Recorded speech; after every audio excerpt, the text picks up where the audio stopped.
Hello everybody. In this video we are going to talk about bottom-up parsing. So we have seen in our earlier videos that parsing can be of two types, top-down or bottom-up. In top-down parsing we start from the start symbol and we construct the parse tree in such a way that we reach the terminal symbols at the bottom, that is the leaf nodes. In bottom-up parsing, we do the reverse, that is, we start with the string input string and we use the productions to arrive at the start symbol. So when we reach the start symbol, then we can say that the parsing is complete. So we are going to discuss about bottom-up parsing and its types today. So given a grammar, as you can see here, we have a grammar here with these productions and we have an input string which is given here. So now we have to perform a bottom-up parsing. So one thing to remember in bottom-up parsing is that we always get the rightmost derivation, the reverse of the rightmost derivation. So we start with a string and then we find we'll move here. So here I have A, B matches this production A, B. So I will reduce this to A. Then I will continue in this manner. Then I get B. I will have the B here will, so I get A, B and C, which is A, B, C reduces to A. Alright. Then I have D which reduces to B. Okay. Then I have A, this capital A, capital B and E which reduces to S. So we derive the parse tree. You can see it looks like the reverse of the top-down parse tree.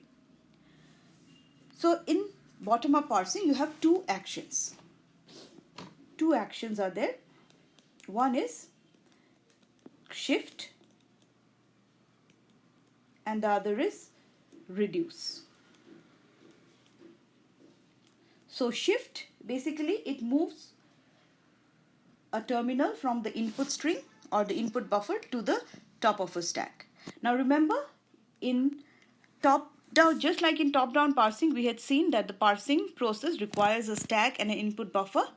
Here also you have a stack and you have an input buffer. So the stack starts with this special symbol $, and the input also has the input string. The input string is here and followed by the $. So at the end of this processing, at the end of the parsing, what you will be left with in case of bottom-up parsing would be $, and then the start symbol. And on this side, the input buffer, you'll be left with $. So if you get this, then it is accept. That means parsing is completed. Okay, and the two actions in this series of steps, the two actions that you can take is shift and reduce. So what is shift? Shift is you move the terminal from the input string. You move from the input string, you move a terminal to the stack. So you have move terminal to the top of the stack. And the second option is, or the second action is reduce, where you replace a string. Say you have a string here at the top of the stack. You have some string here. You reduce it by a non-terminal provided. Suppose you have let me just write it, replace alpha, where alpha is a string at the top of the stack, with the non-terminal A, provided there is a production of this type. So alpha must be there in the right hand side of a production. So alpha would be replaced by A. So this is the reduce step. So you have shift and reduce and accept. So let us see this for our example. for our example grammar. So given our example grammar, we have the stack which contains dollar and the input which contains the string ended by a dollar. So here what we will do is we will shift the non-terminal, a shift action. So if I say shift, then shift action will shift the non-terminal from the input buffer to the top of the stack. So I'll be left with BBCDE dollar. Okay. Next, again I'll do a shift. So I have dollar AB BCDE dollar. Now if we see, then here I can do a reduction. I can do a reduce. Why? Because A derives B is a production and B here matches the right hand side of this production. So I can replace B by the non-terminal A. So I'll do a reduce. So this is a reduce step. So we'll write A, capital A. And I have B, C, D, E dollar. Then again, now I'll do a shift. So A and B comes here. C, D, E remains. Now again we'll do a shift. So A, B, C, D, E dollar. Now you see there is a production. A derives ABC. And this string ABC matches the right hand side of this production.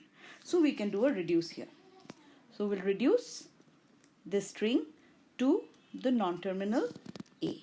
So I have DE dollar. Now I'll do a shift here. A, D, E. Now here also I can do a reduce.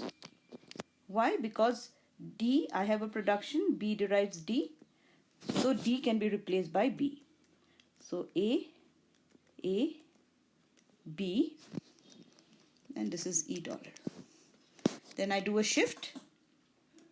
So I have dollar A, B, E. I have dollar here. Now look at the action. I have a production here. The first production.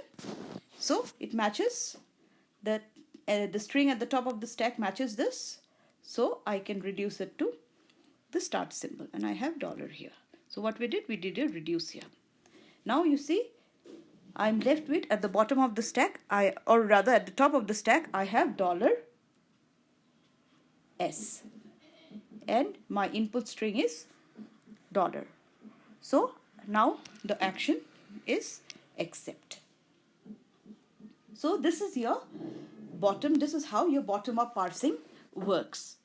Okay, and at every step, as you can see, what we're doing is we are doing a derivation, and the derivation is you can write it as something like this. Suppose it was our string was A, B, B, C, D, E.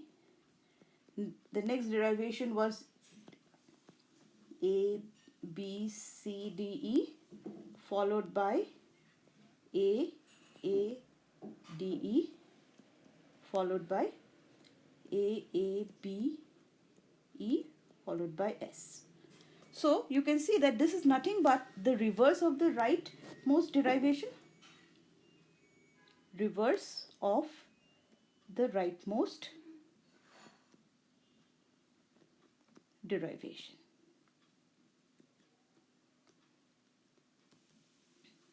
So this is your bottom-up parsing. So as I have mentioned here, you have got two different actions, shift and reduce. So because of this, sometimes this bottom-up parser, certain types of bottom-up parsers are also known as shift reduce parsers. So shift reduce parsers. So this is nothing but a bottom-up parser. So here, as you can see, the most important task is to find out when you should do a reduction. Okay, so you have to keep track of the string. Like here you can see this is the string which is to be reduced.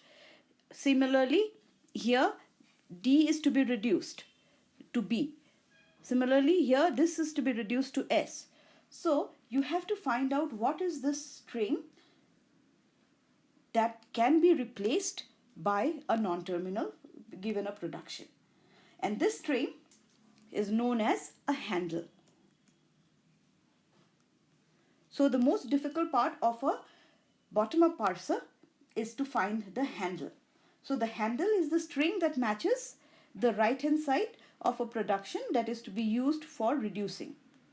So capital A, B, E, this matches the right-hand side of this production. So this is the handle. So this you can say that this is the handle. Here D is the handle. Here this is the handle. So you have to identify. The main task is to determine which is going to be the next handle. Also, one more thing that is to be mentioned here is that your top-down parsers or your bottom-up parsers are more powerful than your top-down parsers. So more powerful.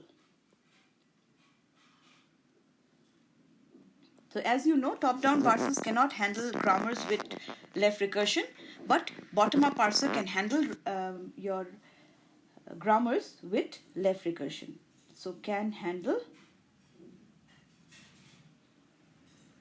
left recursive grammars. So they are more powerful, but because they are more powerful, so the construction is a little bit more complex as compared to top-down parsers. So construction of the parser is more complex.